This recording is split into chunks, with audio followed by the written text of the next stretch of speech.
Good afternoon, folks, family, friends, loved ones, enemies, frenemies, wizards, witches, muggles, mudbloods, people of Middle Earth to another episode of Disguise Coverage, the only podcast in existence that gives you an equal amount of blueberries in each muffin. I'm your host, Anthony Prohaska. Find me on Twitter at @pro__, and I am joined today, as I have been I put a tweet out earlier, yesterday, and then I retweeted some stuff today to tell everybody to give you a follow because, Kendall, you're fantastic. I'm joined by Kendall Mirsky today. I did just episodes alone last week, not accounting prep work, post stuff, anything like that.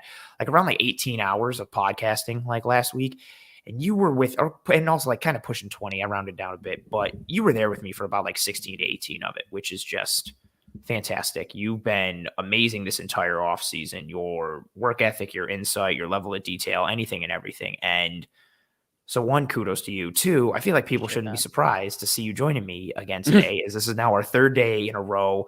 We've continued this series of the day after or night after each round of this 2022 NFL draft. We've gone with in-depth breakdowns of whoever the Bills took in that round. So after night one, we did Elam. After day two, we did Cooks and Bernard. And now we sit here on Sunday, the day after day three. Oh, see everybody starting to come into the chat saying what's up and hello. What up, folks? Thank you for joining us on this Sunday afternoon. We didn't know what was going to happen this Sunday afternoon. We were trying to figure out things around our life schedules and was like, well, should we go live Saturday night? And then I was like, man, I ain't going to work. And then I was like, let's do Sunday. And I was like, okay, what works around? Because we have a time difference between us and then life things that we're trying to do. And we were like, this time works. And so we didn't know how many live people we get or what the thought was, but it's awesome to see people coming in. So thank you guys for joining us. But Kendall, we continue here with our series with these in-depth breakdowns. And obviously this one focusing on day three. So we're going to go in depth on everybody that the Bills took clearly on day three. Mr. Khalil, Shakir, Matt Araiza, Christian Benford, Luke Tenuta, and Baylon Spector. But overall, let's from a holistic perspective on day three. And also too, everybody here, Garbage Al says he's here for the Shakir talk. Everybody in the chat, questions, thoughts, comments, concerns for the players on day three. Questions, thoughts, comments, concerns for the draft as a whole. Anything and everything you got, throw it at us. We're doing day three, but we have no problem answering stuff on Elam or Cook or Bernard, anything as we go through on this episode. So wanted to preface that. But Kendall, your thoughts overall on day three? Because when we talked about Bernard and Cook, a lot of people had questions on Bernard, and rightfully so, I think. And one of the thoughts that you had was you were holding and reserving your final judgment on the Bernard pick until this draft as a whole was completed. And based on what happened on day three would determine how comfortable you were with the Bernard pick as we sit here the day after day three, after the completion of the draft. Has that changed your tune a little bit? And if yes or no, what was it about day three that brought you to that conclusion? It was the Khalil Shakir pick. It was literally that pick. Once that pick came in, I felt so much better about passing on a wide receiver in the third round because I know we got a quality wide receiver in the fifth round. And even so much so, Brandon Beane talked about it in his press conference. And he said specifically, when I trade away a pick, I start kicking myself. I look who I could have got. That would have been Khalil Shakir in the third round. That type of player would have been Khalil Shakir, in the fourth round. And he then goes ahead and he takes him in the fifth round, even though he didn't have that fourth round pick. So it makes me feel better about the Terrell Bernard pick. That being said, the lack of a true interior offensive lineman on any part of day three brought me a little bit back down to earth after the Khalil Shakir pick, but I still feel better about the Bernard pick than I did moments after, hours after, and even the full day after. I feel better after Khalil Shakir being picked in the fifth round. So holistically, I do feel better about the entire draft, knowing everything that we know about who we've got and everyone that came in afterwards. That's very fair. You and I were talking offline, and I still think for the most part, the Bernard pick grew on me. And I recognize his traits and skill set and things. I still would feel much better about this draft holistically if I was just able to replace the Bernard pick with Dylan Parham. I want that interior offensive line piece, especially Parham for me. I thought he could potentially beat out Bates in 2022, but worst case scenario is he plugs in as a potential starter for 2023 for Roger Saffold or even Bates. You never know. But there's a lot of other options. Maybe they address it in free agency coming up in 2023, or maybe they draft it then, so on and so forth. There's so much. I'm going to stop for this comment because this is awesome from Joseph. Really appreciate you. Joseph says, hit the like. These guys deserve it for the massive amount of time and work that went into this draft season. Great job at Cover One. All of you guys has been great. We are blessed as fans. Really appreciate you for that, Joseph. Thank you very much. I see some comments coming in about certain players and things. This one from Ron. You guys see Benford as a corner or safety? I think he projects better as a safety. Luckily for you, Ron, we're going to talk about that when we get to Mr. Christian I'll make sure to star that so we can get back to it. There you go. Good call. Feel free to star him. We did a lot during the question and answer episode. We got to start utilizing it a little bit more. I was literally going to say that. I was like, I didn't even know that function existed. And we did it so much in that episode, and then we stopped right after again. So we need to continue with that function. And the Garbage House is the same thing. I'm intrigued with Benford only because I can't find much on him scanning through YouTube. Very fair. Very fair. But yeah, the third day, I was in a very similar boat. I was going into it. I was just hoping, okay, Calvin Austin or Shakir falling to the 5th round. Like, that's what I was hoping. I was really, really hoping that they would be there in the 5th, but I didn't think that at all. Like, they were the 2 highest guys on my board still, and I saw who else had gone. There was a bit of a run on receivers, and I was like, there's no way either of them are going to make it. And then I'm sitting there, and I had done some running around yesterday. I had some errands I had to run, but I was watching the draft on my phone. But then I got home, turned it on, and I paused it, and I had to go do some other stuff, and I didn't catch back up live. So the Bills are about to come on the clock, and I tweet out like who I want, and it was, I forget what it was. It was like Shakir, Donovan West, a couple other players, and I literally tweeted it, and then I realized like, I'm not 30 seconds after I put the tweet, I saw Khalil Shakir was the pick, and I was like, and then like I retweeted my tweet and was like, update, like we got Shakir, all caps. I was so pumped like that. Yeah. That changed a lot, and then I tweeted a similar thing like, if you flip Bernard and Shakir, the Bills draft seems so much better on paper. The Shakir pick did so much for me, and I know for you as well. Like I thought that was a high quality ad and get in the 5th round. I would have been comfortable with him going on day 2, let alone going in the 5th round on day 3. I thought he could go into the late 3rd, early to mid 4th, and then he's sitting there at the 5th. I didn't think he'd make it out of the 4th. No, neither did I. I thought him and Austin were guaranteed to go in the 4th, especially after the way day 3 shook out. And so there was real value there when the Bills got him in round 5. And that changed a lot of things for me. But day 3 was very interesting. We saw, Shakir, we saw a punter, which we're going to get into. We saw Benford, we saw offensive tackle, we saw another linebacker. There's just a lot to go through when it comes to round 3. I keep saying it. Day 3. My brain still has not recovered. I'm still backed up on sleep. Yeah. Same. We're going to be feeling that one for a while, but I hope we'll be able to recover. But let's dive into everybody. But actually, you know what? Before we do that, got to shout out the sponsor as always, One Pie Pizza. See the logo on the bottom right of the screen. Online menu can be found in the episode show notes here on YouTube or anyone on the podcasting apps or platforms you're listening to. The best pizza, hands down, in Buffalo. Delicious sweet sauce pie, cup and char pepperoni, great cheese to sauce ratio, fantastic homemade blue cheese that is unreal. They do it, as I say every week, they do a ton of initiatives and drives for the community in different like towns and Buffalo in general. So they're awesome. Great people making great pizza. Go check them out. Treat yourself and your taste buds. Get yourself some One Pie Pizza. And also, somebody mentioned earlier, while you're here, please drop a like. Help us to track and trend in front of more eyes and ears.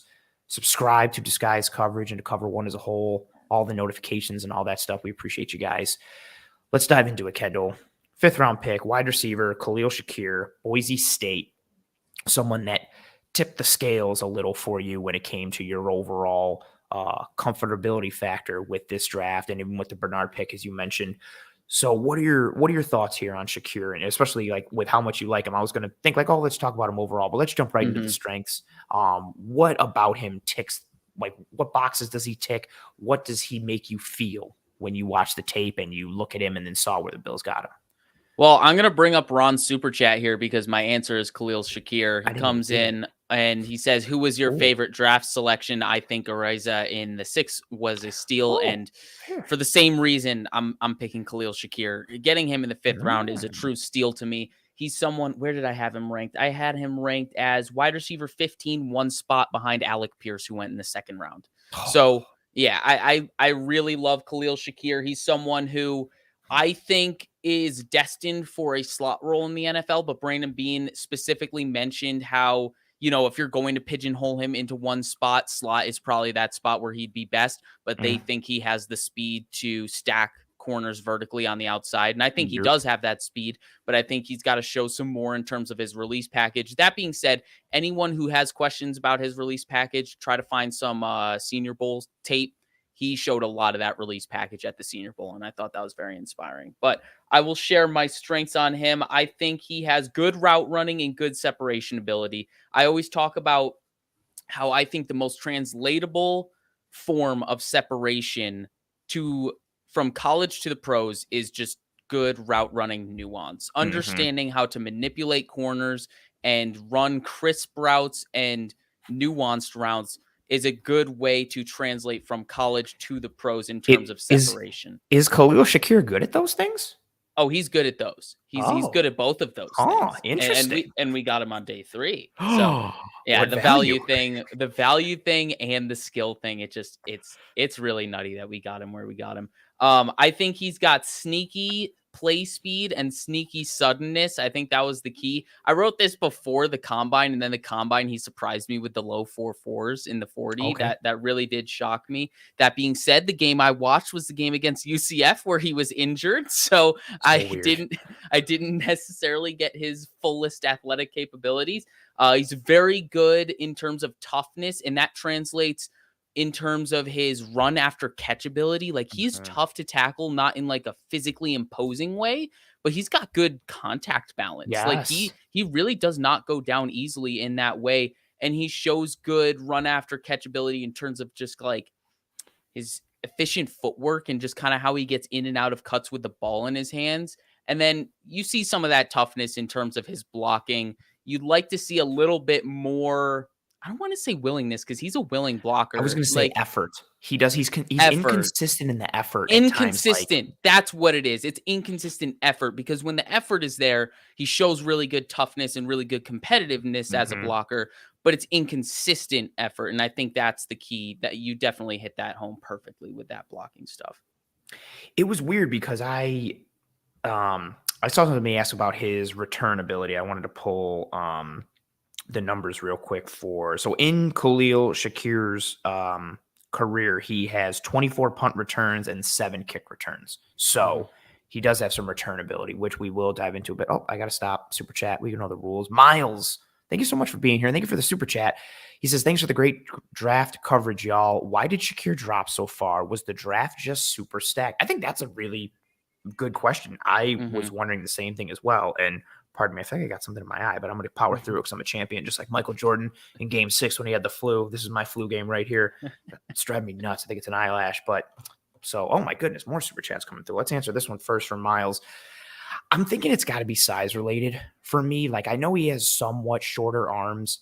And then it's a good time to pull this up. The way he paces his routes and the multiple gears that he has combined with the short area burst and quickness, I think he's quicker than he is fast. He has some long speed, but the reason he can win vertically is because of his pacing and his craftiness in his routes. Yeah. I think when you combine some of the frame questions along with a lack of true verticality and true vertical speed for people, or long speed, I should say, I think that's part of the reason why he dropped. Also, but he's still a quality receiver. And also, I'll put it in with that, we talked about this wide receiver class. This wide receiver class is very much pick your poison. Even just at the top, you could go to a whole bunch of evaluators and draft rankers, and some would have Drake London as wide receiver 1. Some would have Drake London as wide receiver 5. Some had Garrett Wilson number 1. Some had Garrett Wilson like number 6.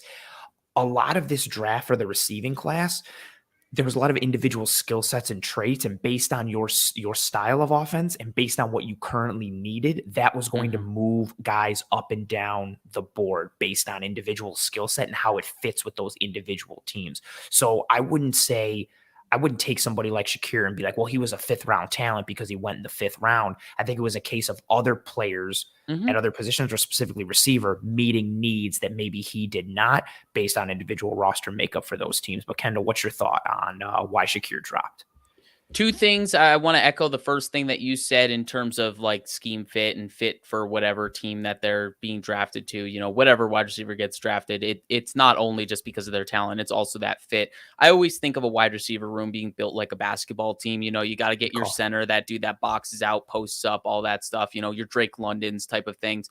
And then you also got to get your point guards, your slot wide receivers, those guys that can be shifty and sudden in short area quickness, all that kind of stuff, and then build all of the areas in between. So if someone has a bunch of centers, then they're going to try to look for a guy like this, or maybe a guy like Wan'Dale Robinson, or a guy like Kyle Phillips. But if they have a bunch of those like Isaiah McKenzie types, then you're going to be looking for those Drake Londons, those Kevin Austin Juniors, like those bigger physical wide receivers. So that's why I think that's part of it. But I do wonder if his drops came into play. I was very surprised to see how many drops that he had, considering how sure-handed he is. He, in his career, 20, it's right? this column right here at the bottom. Let's see if I can't scroll down here.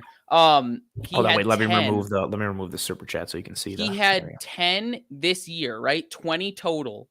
But he had 2 his first year, which was 11.1% drop percentage. And then for the next 2 years combined, you can see the drop percentage is pretty good. Like, this is good to great in terms of drop percentage. But then it goes up in 2021, and it's by a lot. It's a career high in college. So I wonder if that played into things, because I certainly saw it on tape at times. There were moments where it's like, how did you not haul this in? And there are moments where it's like, wow, how did you haul that in? That was a crazy catch. There's like deep overs where he's getting nailed by the safety at the, like, literally when the ball touches his hands and he comes down with it. And I'm like, I don't understand the correlate. Like, what is going on here? I think that's a fair point too. Yeah.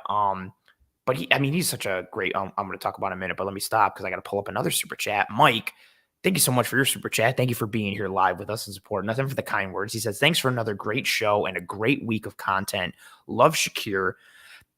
The cup comp is real in my mind. Love the tape. That a lot. I've heard cup comps. I've heard Robert Woods comps.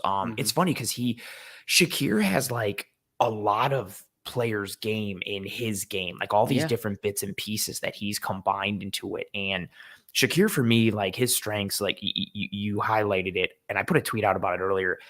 He's a liar in his route running. Like he sells a variety of things in his stem to make you think he's going to do one thing or a couple things. And then when you're thinking about what you need to buy, he does something else and you're done.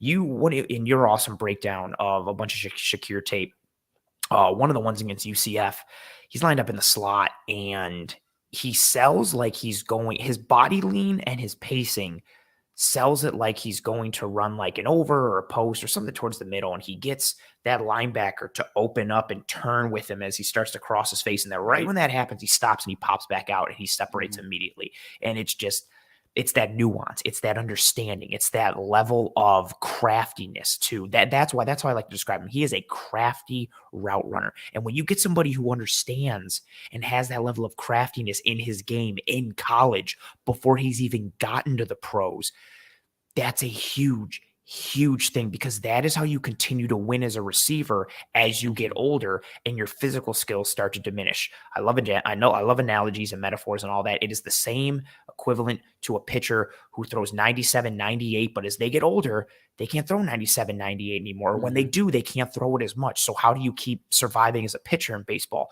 Your secondary and third and tertiary pitches have to get better, or your location has to get better, or you have to change up how you approach hitters in terms of what you're throwing and what counts, and get more mental and cerebral with it. There's a variety of ways to do it, but that happens to everyone. Eventually, your physical skills will diminish for humanity, because that's what humans are.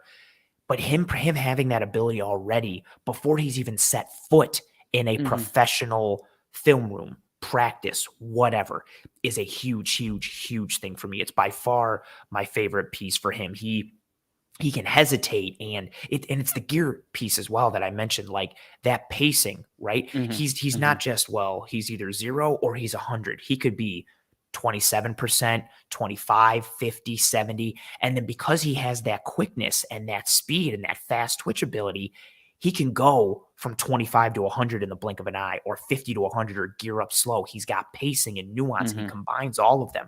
He's such a crafty route runner. And yeah, I thought he was very tough at the catch point. It was weird to see some drops at other times, but there's a lot, especially in that the San Diego State tape. He's making catches on these deep overs and these drags where he's getting popped as the ball is meeting his body and his hands, and he's just coming up with these catches like it's nothing. And I also like the toughness, like you said, in his run after catch ability. He has some like running back feel to him once the ball is in his hands. The way he's got a dead leg where he shifts and then bang, he just pops it real quick and gets inside, and he'll leave dudes like grasping at air and with their feet coming out from under him. Good contact balance, good spin moves, good agility, toughness. Like he's not the guy who is, oh, I caught it, I'm going to go down. Like he wants every inch, which is crazy for me.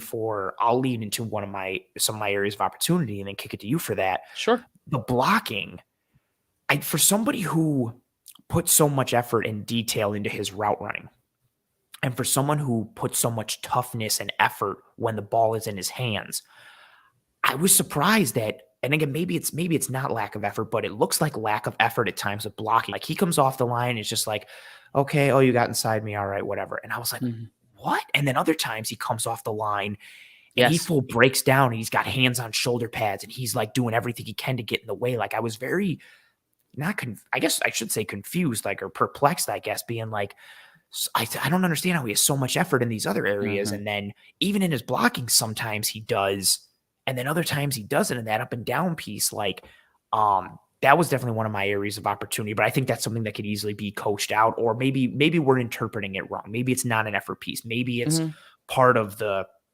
misleading nature that Boise State was trying to run on offense. I don't know. And then some of the long speed, I do have some questions with it. Again, I think because that 4.43 is not a lie, but I don't think go on straight vertical routes or go routes, he looks like a 4.43 receiver. No, him winning vertically is good. No, exactly. But him winning vertically is going to come from, again, but this is where the craftiness can come in, right? Because it's a combination of the athleticism and the craftiness. When you combine all of it, that's what allows him to win vertically. And so that's one for me as well. Oh, and I forgot, you touched on it, but one of the strengths as well, the release package, the footwork, the hand clearance, and I think you hit it right on the head. One thing I wanted to mention, in his career, 61.8% of snaps came in the slot on passing downs. 34% came split out wide. He's got a touchdown against San Diego State where he's lined up out wide one-on-one and he gives a little shake at the line. Oh, I love that really one. That also, shout out to the quarterback on that one. That pass is gorgeous. That was a great pass. Perfect. Like timing, everything. Perfect timing, perfect route. I think Shakir primarily steps into a slot role coming into the league.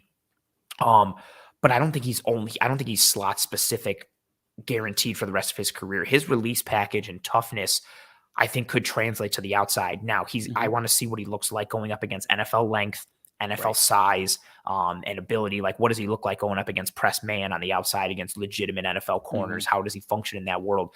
But he's got good hand clearance. He has an ability to stay clean. And you combine that with his shiftiness and his toughness at the line and that release package that he has, that's a big strength for me as well. And why I think his game could translate to multiple alignments offensively as he progresses. But for you, areas of opportunity for Mr. Khalil Shakir. I do want to add on, before I get to areas of opportunity, I do want to add on to your idea that he can go inside and outside, but he's probably best fitted to play inside. Brandon Bean specifically said that, quote, Shakir, mentally, we think he has the capacity to move around in game and be that type of piece. He used the word piece. And the fact that he said that kind of stuff in that quote really makes me feel like he sees Khalil Shakir in a similar vein to Gabe Davis in the way that he can move him around, and mentally he will be okay with it. Like he won't struggle to do that mid game, and he'll be like, oh God, I don't know this X. I don't know the Y. I don't know the F. I don't know any of that responsibility wise. He has the mental capacity to do that mid game and learn it. And apparently people spoke very highly of him in Boise, which we shouldn't be surprised of at this point. The Bills are only drafting high character guys. Yes. High character, functional intelligence, and maybe this is extrapolating a bit on our regard, but I go back to his route running. You can't have that level of craftiness and detail in your route running, and for me, not be football intelligent and not be football smart. This isn't somebody who's just like, well, I was taught that on this route, like at the 4-yard mark, I should change my speed to this and I should lean this way with my body language and my shoulder. No, like he knows that because he's football savvy and he knows how to leverage space and leverage defenders. So I would imagine it, like everything that Bean said, it seems very realistic because I think he has a high football IQ and high football intelligence just from the way he runs his routes. So areas of opportunity for me that you did not cover, it's short, it's quick, it's the inconsistency with his hands. Why did he take that step back this past year with his inconsistency in that regard? And then catch radius. He only has 29-inch arms. He has big hands, 9.5-inch hands. Yeah, those McCreary arms. Yeah, but he's got 29-inch arms and he doesn't match it with a good vertical. And I think that's a way to mitigate short arms. You know, guys with short arms, if they're jumping out of the gym, you're like, oh, okay, you know, like you make up for that That's short what we talked arms about with Jahan Dotson. Like he's small, but he plays huge because his catch radius and wild. Exactly. So I think that is somewhat concerning to me. That being said, Khalil Shakir's broad jump was much better than his vertical jump. I think he kind of split the difference and find the middle in between those two. And he's an average jumper in that regard. And I think that helps mitigate some of the arm length concerns and those the catch radius concerns, but he's really good in contested catch situations. And the fact that he is so good in that area doesn't overly concern me about his catch radius. But that is, if I had to put areas of opportunity, the fact is, you know, I mean, arm length isn't really an area of opportunity. You know, that's what you got. That's what I was gonna say. That's less of an area of opportunity and more like just a weakness. Weakness, yeah. Like you can't shade it. But the inconsistency is in his hands and what he was doing this year versus what he did the 2 years before. That's more of the area of opportunity. I suppose maybe the vertical and the jumping ability is an area of opportunities to expand that catch radius. But yeah, the arms, he's got what he's got. Yeah, that's the girl that brought him to the dance, and he's got to dance with her. I got to take a time out and address this from Mr. Diggs. He says, Ant's draft tree. Like what? No changes. Come on. I need to explain something. So the tree changed for the draft. It's gold and navy blue for a little celebration feel, celebration colors for the draft, but it's still draft weekend right now. So that way the colors are still the same now. Maybe we'll get a change for this upcoming week for the film room and disguise coverage and things, but the draft tree changed for the draft and then it is still draft weekend. So that's why it is the way it is. I just wanted to explain that because I feel 70% of the reason people tune in is for the tree. And so I have to make sure that it's on point and that people understand anything and everything when it comes to. I got one too that I want to answer. Eric comes in and asks, where do they start the measurement of their arms? I'm assuming it's not like arm measurement for shirts. I'm a weirdo. Like I wanted to see how long my arms were just to kind of get some perspective on it. There's like a ball in your shoulder that it's supposed to start at. I struggle to find it, but there's like a ball in your shoulder where your arm connects to your shoulder. You start there and then just go to your fingertip. That's how you get your arm length if you guys want perspective on how your arms measure up to those of Khalil Shakir. So anyone that's curious, if anyone's a weirdo like me, that's your answer. Everybody is sitting now around looking for a tape measure. I know, just like, all right, let's see. Can I play in the NFL? Yeah, right. When I was on the Rockpile Report in studio with them, like a month or two ago, we were doing the hand size thing, and we grabbed a tape measure to measure everyone's hand size. So that was fun. I didn't do my arm length though, which is fun. Yeah, that's hard to do on your own. I'm not gonna lie. Oh, yeah, it's rough. The Shakir pick. I mean, everybody in the chat really bumping up the Shakir pick, and that's right up there with me as well. You know, that super chat and question from earlier. That's probably it's either Shakir or Cook. Same. For my favorite pick in this draft. And I was just really happy to see Shakir. It was the last thing I saw before I fell asleep on the couch. I made sure to tweet some stuff before I passed out, and I was like, oh, like I think it was more just like I saw that and I was like, I can rest now. Really? Like, I was just satisfied. And I it was over for me. So I was very happy with that Shakir pick. I think this is another move. The comment that I just pulled up, like he's a weapon. Like I think this is another move towards versatility, towards chess piece offense, continuing to make defenses have to honor multiple skill sets, multiple possibilities.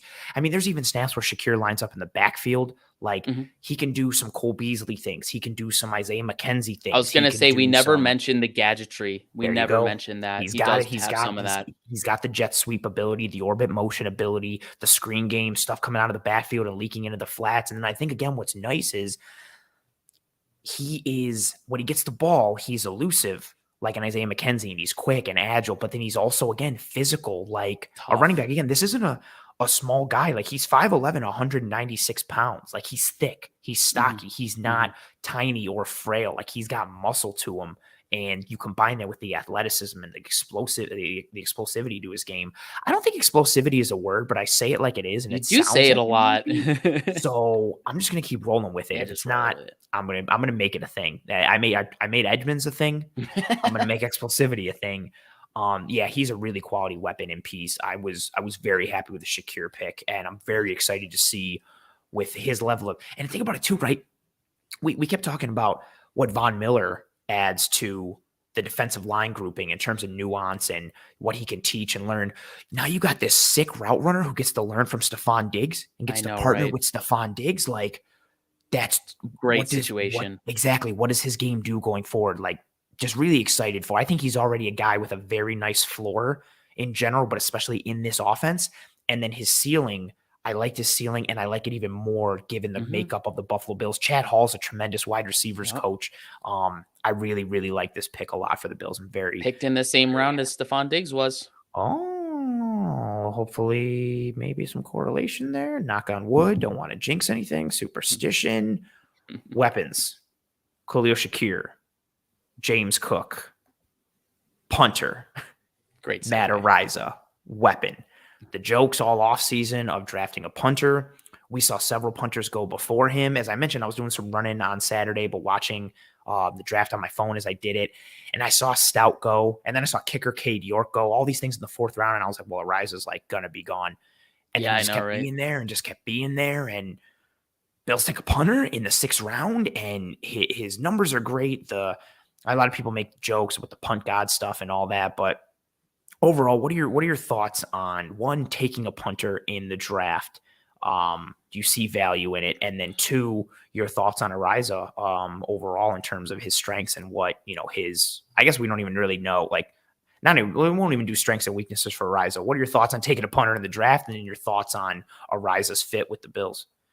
So firstly, honestly, I should say, I think this was the most I was the most emphatic and enthusiastic about this pick in my room. For whatever reason, this was the pick that I was like clapping the longest for, which is kind of wild. I saw it happen, and I was literally clapping for like 15 seconds. Like, oh my God, we actually did this. We did it. I know it was really shocking to me that we actually did, but I have no problem with punter in the draft, and especially in the 6th round. Like that's the main thing. It's like, if we took Matt Araiza in whatever it was, the 3rd round, like some people were saying he was going to go, or the 4th round, like some people were saying he was going to go, and even any of those punters that went in the 4th round, I wouldn't have been thrilled. But in the 6th round, which I guess it was the first pick of the 6th round, so it's practically a 5th round pick, but either way, like, he's got a path to make this roster, and a pretty solid path to make this roster. So I have no qualms with it. Obviously, he's got the biggest leg in the class. The rest of it is just figuring out the nuances to the skill set of being a punter. And I guess areas of opportunity for him is literally learning how to hold the ball for Tyler Bass. That really is the biggest area of opportunity for him, on top of, the directional stuff, the hang time stuff, all of that. And I know you have metrics for it, so I'll let you get to that. But I think another thing too, which is actually kind of funny, he's kind of, I don't know, you didn't catch the presser, did you? Right? No, I did not. Okay, so I'm going to share something. Yes. I'm going to share. Yeah, you were on full presser duty for this one. I DM'd you. I was like, I didn't get to the pressers, so I need to kick it to you for all of it. So really, really funny comment from Brandon Bean. He says, we have this thing called the Rambo sticker. Someone who plays with a lot of toughness and energy, we give the Rambo sticker to. And when we were scouting this guy, we were like, we might have to give the Rambo sticker to Matt Araiza. That's awesome. Punter. And he says that because there are multiple times on tape where he's making tackles as a punter. Yes, I saw a bunch. Like, I had to just. And Bean was like, we may have to rein that in because he legitimately could get hurt if he does that at the next level. But like, his RAS score will actually tell you some of that. Like, he's 6'1", 200 pounds. He's bigger than Khalil Shakir is. Like, he's bigger than him, and he runs pretty well. 4.6840. That's like running like a linebacker, So, I mean, a slower linebacker for today's league, but either way, it's still like running like a linebacker. So he's a pretty athletic green. dude. It's green on his RAS card. That's a good thing. I kind of want to change it to linebacker just to see what his RAS is. But either way, the point being is that this is wild. Wow, look at that. Like, he's still got some good That's above funny average that he's still a 5.9 linebacker. That's either unreal. way, yeah, point being is we should get excited because obviously, he's got the leg. He's got the leg to cut through the wind in Buffalo. He bombs it deep should we ever go 3 and out. It's a good pick, man. There's a path to the roster for him. I have no qualms with doing it in the 6th round. Yeah, if it was anywhere earlier, if it was 5th round, I wouldn't mind all that much. But in the 4th or the 3rd, oh my God, like just wait for a UDFA. But yeah, 6th round, I'm perfectly content. Yeah, I thought the value was fine. And again, we're always looking, not to tie it back to the Bernard pick, but you're always looking to tie a player's selection with their path to the field. And I think it makes perfect, like I'm a big special teams, like a big proponent of special teams. Like, I think they're extremely valuable. They can win you games. They can lose you games. Like, it's such a nuanced phase that I think people leave behind. Punter matters big time. You can change field position. You can kill momentum. You can add momentum. Like, there's something to it. Like, imagine like a defense that gets a 3 and out against the Bills offense and gets the Bills to punt from their own like 25. And you're thinking, boom, here we go. Great field position. And then you have a punter who booms it. And now you're starting from your own like 17. Like, that kills some of your momentum. You're like, yes, it's deflating. Man, like, yeah, it's deflating big time. And, or if that game is taking place at home for the Bills, the momentum that the defense gets to come in into the field with from the crowd seeing like an amazing punt, it's a legitimate thing versus, again, the opposite. If a punter shanks it and you feel the whole crowd go, oh, or you're away and the whole crowd is like, yeah, you suck. Like, let's get our offense out. Like, it's a big thing in football. Or he makes a tackle and energizes the team, like all of it. Positive things. Like, football is obviously X's and O's and the physical piece of it, but football is so mental from a coaching standpoint, from an on the field standpoint, emotional. Yes, there is a reason why home teams are usually favorites. There's a reason why home teams usually do better, why teams would rather be home for the playoffs. Environment and emotion that players draw from the fans, that energy, it is legitimately transferable. And adrenaline is a hell of a drug, and it does a lot. And I think good special teams play into that. There's something energizing about a really great kickoff or a huge field goal or a tremendous punt. And Araiza ticks so many of those boxes. So what I did for metrics, right, I have Araiza's career numbers. I didn't want to just take last year's or this most recent season because their numbers are amazing, but he had 2 full years of punts, basically. And so I took his career numbers and I compared them to Johnny Hecker's career numbers, punter for the Panthers, former Panther for the Rams, who's been one of the most consistent and best punters in the NFL for several years. And then I also compared it to AJ Cole, punter for the Raiders, who was the first team all-pro punter this past year. So Matt Araiza, his career yards per attempt is wild, 50.5 yards per attempt. Johnny Hecker for his career, 46.6. AJ Cole, all-pro last year, for his individual all-pro season, 50. So Araiza has Hecker beat by basically 4 yards per attempt and Cole by a half a yard. Average hang time, Matt Araiza, 3.85 for his career. Johnny Hecker, 4.38. AJ Cole last year, 4.33. So Araiza is about a half second lower average hang time than both of them. Return percentage. This is a huge one. This has to do with where are you angling your kicks? Are you kicking them out of bounds? Are you getting enough hang time and distance that they literally, like, the returner can't return it, so I have to fair catch it, and they bring it in, right? So return percentage is legit.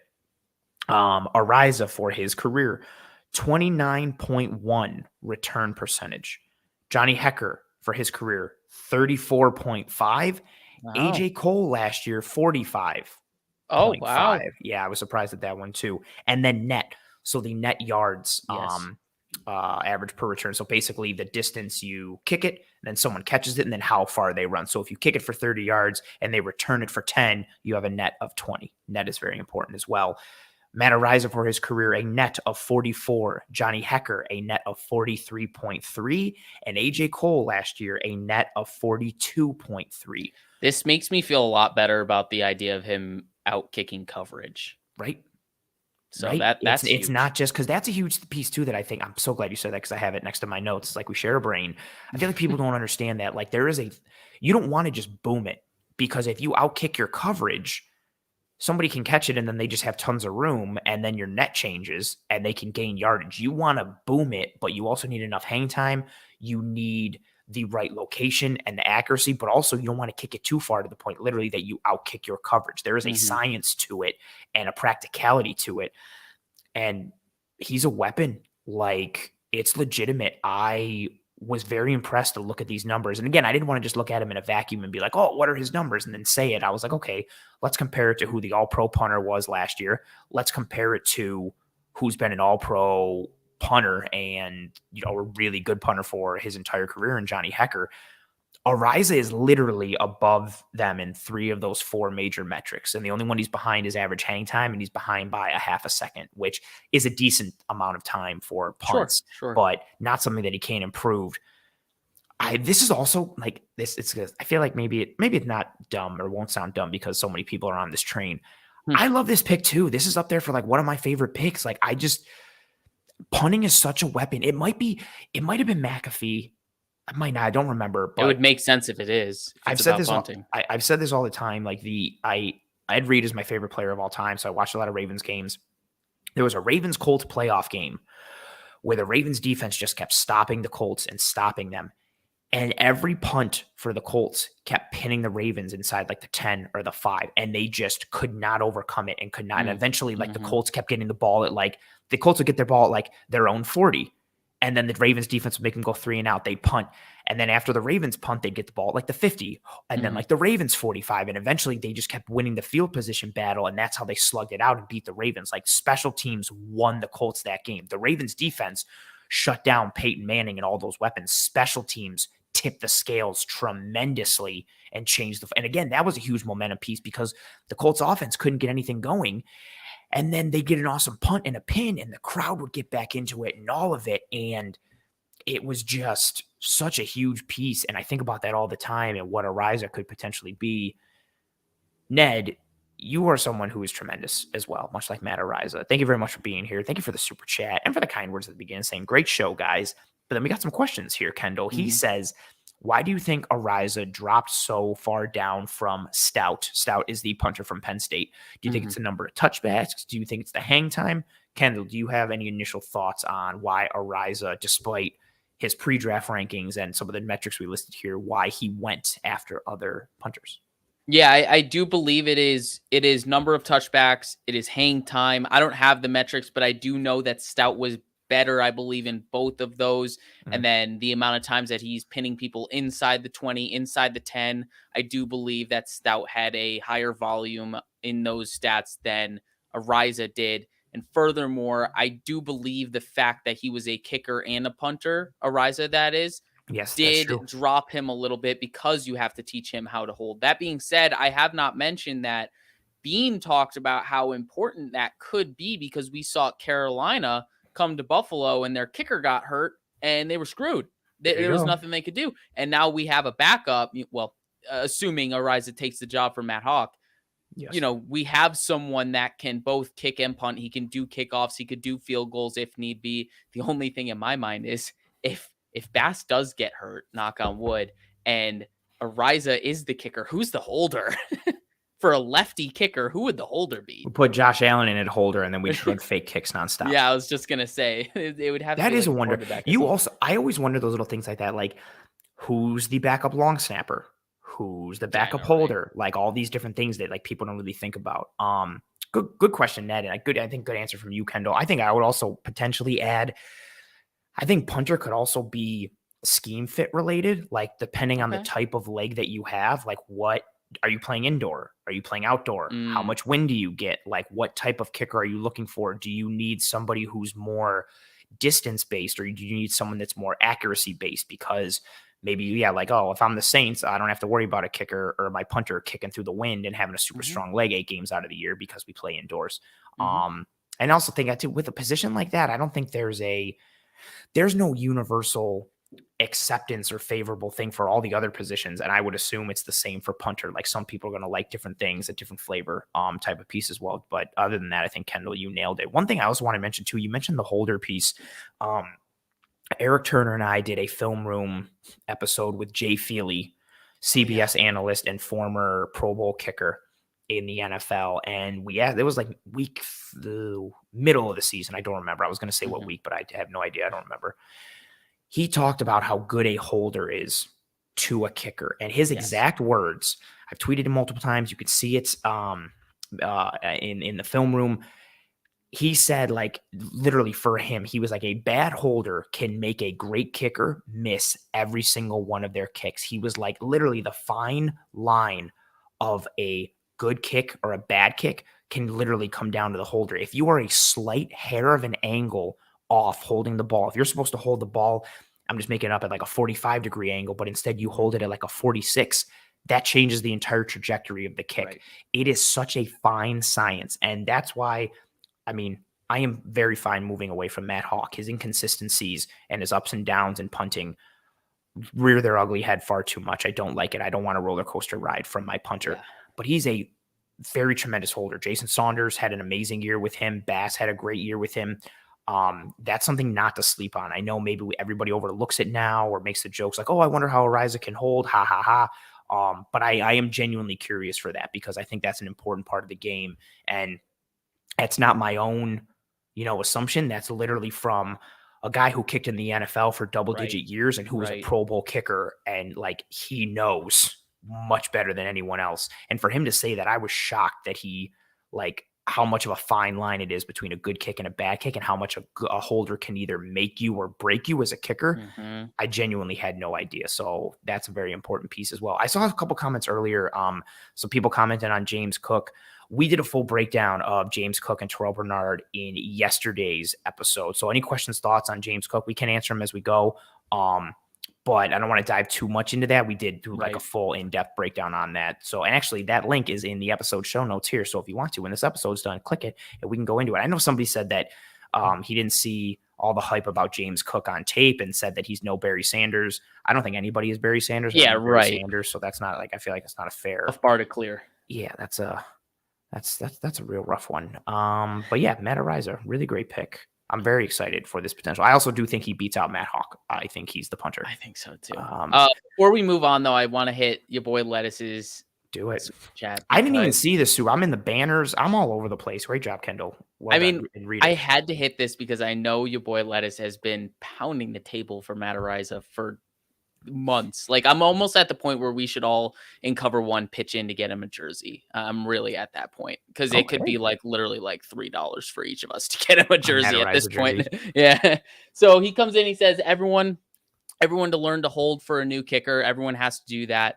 Matt has been working on holding for a full year, knowing he had to work on it. Good point. He is perfect for Buffalo because even if he just drills mono touchbacks, a touchback from the 25 is a net 55. That's actually a good point. Yeah. A touchback from the 25 is a 55 net. Huh. Yeah. Yeah, that's the thing. If you're 3 and out from your own 25 and you just boot it into the end zone for a touchback, who cares? It's still shifting field position. So is it a 55 net or is it a 50 net? Because 25 to 50 and then 50 to 25. So that'd be either way, that's still 50. Good. That's still, again, I don't feel like doing the math, but 50 is still good. That's his average yards per attempt, which is tremendous. And yeah, his net is 44. I would take, if you get a kickoff and you go 3 and out and then you punt and your opponent starts from their 25 or inside, that's a huge win for your special teams. Yeah, I think it's a legitimate piece. Thank you for the super chat and thank you for the comment, your boy Lettuce. I appreciate you. The name makes me laugh every time. I can't say it with a straight face. It's too hard. Now let's move on to someone who you and I both found underwhelming. Brandon Bean said some things about a potential position change. We had some questions in the chat about this. So let's dive into 6th round pick cornerback Christian Benford out of the University of Villanova. I guess Kendall lead in with lead in with Bean's comments, and then basically going in from there because he's listed as a corner, played corner at Villanova, but based on what Bean said and then what we've seen on tape combined with some of his skill sets and traits, he looks to be pegged for a move to safety. Yeah, based on the tape, I definitely peg that. A little nugget, he did say that he was brought in for a 30 visit. So that was Oh, obviously with the one that got Bills. unreported, Interesting. along the way, Sneaky. but he obviously can tip that now that he's drafted. He said that Bean said that Benford has experience at corner, safety, and nickel at Mhm. Villanova, and he's an asset on special teams, and he views him to be an asset on special teams if he can't be a immediate impact on the defense. He says we'll start him. Yeah, I saw that. It is the backup. Yeah, good call. We'll start him at cornerback, and he has good ball skills, so we think he could move back to safety. He says it's better, or not better, it's easier for a cornerback to move from corner to safety than it is for a safety to move to cornerback, which is Mhm. holistically true. Yes. Usually it's harder to see more of the field and process more, but specifically from the corner position to safety, I would holistically agree with that statement. So yeah, that's I mean, Brandon Bean's thoughts on it. I mean, the fact that he is, let me get his RAS card up here. He's got good size, 6 feet, 31-inch arms, over 200 pounds, ran a good 40, not great 40, good 10-yard split. The agility is poor here, and that shows on tape. Yes, his change of Um, direction is his, meh. his change of direction is not great. His hip fluidity is not great. All of that kind of stuff is, Not leaves great. something to be desired. But I will say, in terms of what he is, in terms of a physical specimen, there's something to work with. And I Mm. think the special teams component of it, especially considering he's a 6th-round pick, I mean, you're not expecting this guy to be a day one contributor. Not everyone's going to be a Dane Jackson type of guy in the 7th round. You're just going to find a gem in that regard. So, you kind of have to take it with a grain of salt. But yeah, I can move him to safety real quick just so people can see. I'll move him to strong safety just to check. But Yeah. Oh. yeah, it gets better. Look It how gets a little look bit how better. that 40 goes from yellow to green Yeah, because he's and at safety. the Yep. agility goes from poor to okay. So I think it makes sense in that regard. I'll also pull up his SIS stuff. He only had one missed tackle all year. He only had one missed tackle. And so I think the big thing for Ant and I is we only watched his one game against Penn State. And Mm. the issue there is that that was his worst game of the season, but it was also against the most NFL ready opponent. So you're doing the Yes. least projecting when you watch that game of tape. Mhm. And there wasn't a lot to hit home on that tells you, yeah, this dude's ready for the next level. That being said, he did show physicality. He did show toughness. He showed a willingness and run support to an extent. I wish I saw more in that game specifically, Same. but you could see that there was some of it in him. That RPO offense obviously makes it difficult to just holistically play the run as a Sure. corner. But either way, you saw some of it. And I think that tenacity, I guess, even though I did want to see more, I guess more the physicality is more what you would be projecting to safety. And then the deficiencies of change of direction skills and hip fluidity, those three things combined tells me he's probably going to be a safety with special teams upside. I think that's very fair. One quick thing I wanted to bring up. I keep having to dispel this narrative. This narrative about James Cook's reaction when he got drafted. He wasn't upset that he got drafted by the Bills. He was on the phone with the Bills, and he was trying to get everyone to quiet down, and they weren't because they were so happy he was getting drafted, and he couldn't hear what was going on in the phone conversation. So he was getting annoyed that people weren't quieting down to the point that his brother Dalvin had to quiet everybody down and tell them to kind of shut it because James couldn't hear what was going on the phone. And then that's what that immediate look of like annoyance or being upset was because he couldn't, because nobody was quieting down. So I just wanted to dispel that notion quick. I mean, dude retweeted a gif of a Bills player or a Bills fan jumping through a table like 2 seconds after he was drafted. And maybe that's just politics and knowing your fan base, but that just didn't seem like a guy who was too upset with it. Yeah. You mentioned it. The tape was actually, I got to pull this comment from Jim. Jim says 259 watching and only 99 likes. It's not a good ratio, folks. We need more likes here. Appreciate you, Jim, for recognizing that. Let's get those likes up, please, and thank you. I hated the Penn State tape. I hated it. I found very little value in it. Granted, he's playing corner in this game, but the first play is him lined up in press man on Jahan Dotson, and Dotson doesn't even do a move. He just No, he literally really runs doesn't. right by and kind of just bends it to the middle of the field. He just runs straight by Benford, like, and that's it. And in press man, yeah, you can see he's just not built to cover. And again, it's one game, so the sample size is a very fair thing. Maybe in others he's tremendous, but I also think, again, to your point, Kendall, which is tremendous, like he's up against, especially in that game, he's lined up against Dotson pretty regularly. So he's covering someone who was a first-round pick in this draft, who is a pro-ready NFL talent, and in press man, he struggled mightily. And to be honest, even when he was in off coverage, do you notice how many times like he'd be in off coverage and Dotson would push like he was going vertical and then settle down for a curl, and Benford would just get run off and would give like 5-6 My yards thing separation. is that him and off, he was already giving like 4 to 5 yards of separation. Correct. He didn't allow Dotson to get close to him. No, he was afraid of the speed. He was off, and then he would back up further after the snap. There was no confidence in his speed. He had no confidence in it. And I don't know if that was like a coaching piece from the staff. Like it could have been, like line up here and do this, or it was his own execution. But either way, he was not built to cover NFL talent like that, whether in press or off. I will add quickly, he got a pass breakup in that game. It didn't happen until the backups came in. Yeah, not great. So not great. You see some of the pieces. Like I liked some of the effort from him on screens, him coming up and making contact. But then like he comes up and jacks up the tight end, but then doesn't get off the block and just gets taken out of the play, or he takes an improper angle. For me, this one's all about like prototypical traits like size, speed. And then I will say he's better. He seems more comfortable playing top down. So if you're a safety, things are in front of you. Maybe that's more transferable. And again, we only had one full game of tape. Granted, it was his most pro-ready opponent that he was going up against. But from that tape, I did not understand this pick. I did not like it. I get the understanding of the transitioning to safety and why that could work because of physical measurables, but the change of direction, granted, you don't need it as much at safety as you do for corner, but it was still poor. You can see how many steps it takes for him to break down, change direction. I thought there was some stiffness in his hips, some clunky feet or like heavy feet. But again, he seems like he gives full effort, and apparently he was a really good interview or a really good presser, or he said he was a top 30 visit and he was drafted. So you got to imagine the character is high. Yep. The character's high. And I think somebody said they saw an interview. I think someone in the chat said they saw an interview with him after, and everything he said, he just seemed like a Bills process guy, that ticks all those boxes and that. So I hope it works out. I think I'm always willing to take a shot at safety depth because the safety depth is a question mark on this team right now. Like, what is Jaquan Johnson's future? What is DeMar Hamlin's future? Like, who takes over for Hyde Poyer? Like, you could do a lot worse than trying to add depth to that position grouping. So I'm okay with the pick.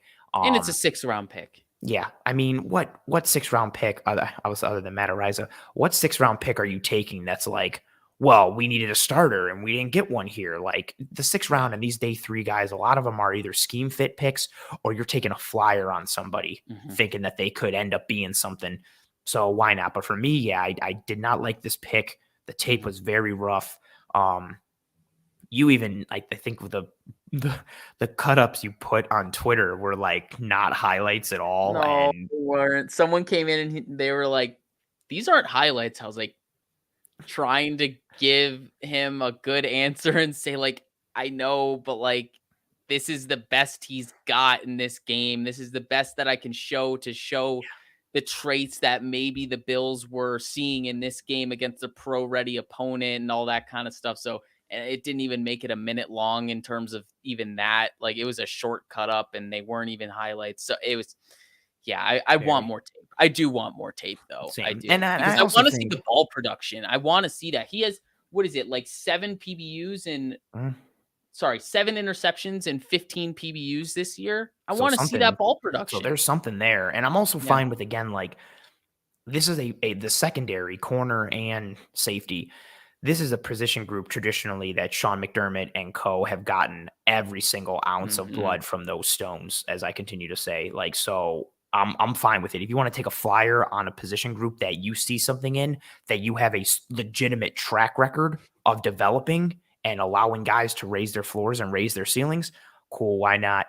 That's funny. That's another nice one, right? So we'll flip Shakir and Bernard, and let's flip Wydermyer and Benford, and everything works out.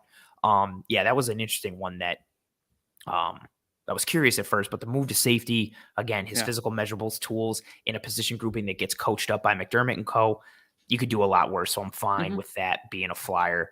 Moving on to this next one. What, do you have anything left for Benford? No, I'm good. All right, I figured, we weren't too super thrilled. Another 6th round pick, offensive tackle, Luke Tenuta. Very limited athleticism, limited arm length. I liked his tape.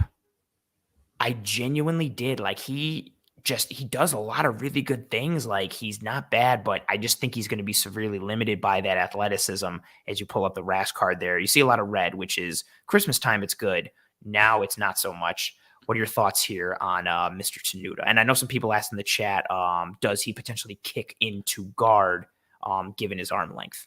Yeah, I think that's the big thing. You see 6'8" and you see sub 33-inch arms, and you're like, that doesn't add up. It doesn't really make a whole lot of sense in that regard. But he does have pretty solid tape. I mean, that's just my overall opinion of him. He's not necessarily a quick mover or anything, but I do think he makes some space in the run game.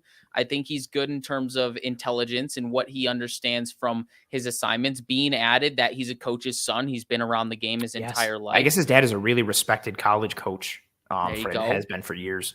So another high character guy, check that box. It's very important. Everyone at Virginia Tech raved about him and how great of a young man he is. You continue to check that box and you see solid tape from someone who's playing offensive tackle in the ACC. And you say, sure, he's not going against top talent, but he's still playing offensive tackle, which is going up against one-on-one good athletes, and he doesn't necessarily have great athleticism, and he's still getting the job done. So I think there's a lot to be said about that, and the fact that he does make space in the run game, and he understands how to climb to the second level with patience and good aiming points and stuff like that. That was actually the biggest thing I noticed against Carolina. He was really good climbing to the second level when he got the opportunity to do it. Despite the fact that his athleticism and burst isn't really there, he just kept getting to it regularly. Yeah. So it's interesting. I really struggle mostly with path to playing time again here, because if he's a tackle, what does this say about Tommy Doyle? What does it say about Quessenberry? Obviously, Quessenberry shouldn't stop you from drafting another tackle. But I'm curious in that regard. I am curious if he eventually kicks into offensive guard because of the arm length, like we mentioned. But this definitely wouldn't have been made. This pick would definitely not have been made if Aaron Cromer didn't like the player and think he had something to work with in the player. Good call. And it's funny that these were the back-to-back picks, not literally in order, but in the 6th round, Benford and Tenuta. Benford is more projection and his tools and the things you see. You don't on tape, you don't really see, well, at least from what we were able to see, the technique is not there, the refinement is not there. But then you see the physical measurables and you think about, okay, what could he be molded into? Tenuta is more of the opposite. You see really good things on tape, but then you know how limited he is from some things physically, like the arm length piece and his overall athleticism. But I genuinely liked him. I mean, he's basically 6'8", 319 pounds. He's big, but he's not athletic. I think I found a way to put it though. In his movement though, he's efficient. Yes. With his movement, there's not a lot of wasted steps. There's not a lot of wasted arm movement. He's efficient with his steps. I think that he absorbs impact well. He has an ability to anchor down, which I think could be hard because how tall he is.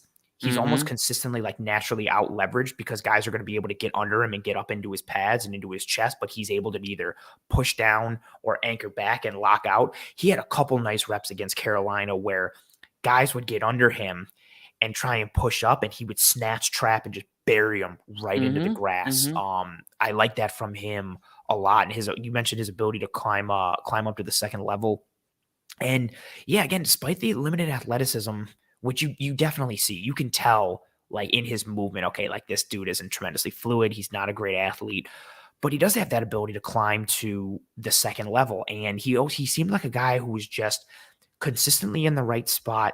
Yes. And something else, I liked his awareness a lot. Yes. He always seemed to have his head on a swivel. He would be working front side and then would be able to see a flash of color and push and peel off and grab somebody backside and help spring a run. Like, and again, I mean, it makes sense. Dude is probably with his dad being a college coach and being so respected, he's always been around the game. He probably has a high football IQ and a high understanding.